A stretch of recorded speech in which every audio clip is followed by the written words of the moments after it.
Привітики, друзі! Сьогодні я хочу занурити вас у тему, яка поєднує в собі дитячі спогади та дорослу цікавість. Ми поговоримо про Великдень. Свято, яке в моїй родині завжди сприймалося радше як світська традиція, тобто звичай, позбавлений суто релігійного значення, аніж як церковна урочистість. Ми ніколи не вкладали в цей день глибинного християнського змісту, проте залюбки дотримувалися певних ритуалів, які створювали особливу атмосферу затишку та спільності. Усе починалося зі Страсного тижня. Обличчям цього періоду для мене був чистий четвер. Назва каже сама за себе. Це був день, коли належало наводити лад, ретельно прибирати оселю, витирати пил у найвіддаленіших куточках та обов'язково купатися до сходу сонця. Далі йшла Страсна п'ятниця – день тиші та суворих заборон.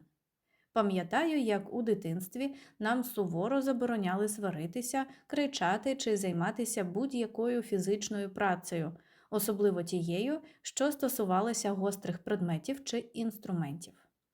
Навіть у школі, на уроках праці, це такий собі рудимент, застарілий залишок радянської освіти, де дівчат вчили бути слухняними господинями. Ми намагалися піти наперекір програмі. Ми відмовлялися шити на машинках, аргументуючи це великим гріхом. Учителька, щоправда, на це зовсім не зважала, вона була закостенілою частиною тієї системи і не приділяла уваги нашим дитячим побоюванням чи забобонам. Нам доводилося сідати за старі машинки, хоча серце калатало від страху порушити вікові заповіді. Цікавий досвід я отримала лише минулого року, коли вперше у віці 32 років вирішила освятити їжу. В Запоріжжі я пішла до невеличкої сільської церкви, щоб побачити цей процес на власні очі. Це було схоже на магію. Натовп людей, запах ладану та весняного повітря.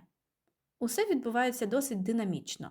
Виходить священник і щедро окропляє кошики святою водою. Якщо на вашу паску чи яйця потрапила волога, вважайте, страва вже свячена. Але найбільше мені до вподоби, це мені дуже до душі, мистецький бік свята, а саме створення яєць. У нашій культурі розрізняють два основні типи – крашанка та писанка.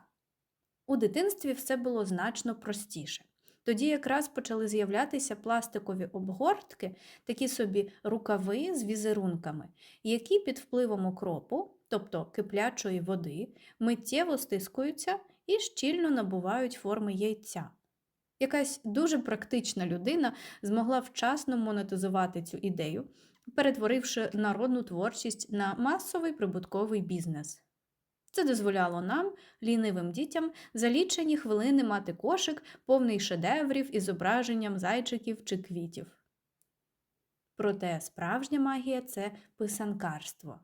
Це надзвичайно складна техніка виконання, де ви використовуєте розплавлений віск і спеціальний інструмент під назвою писачок.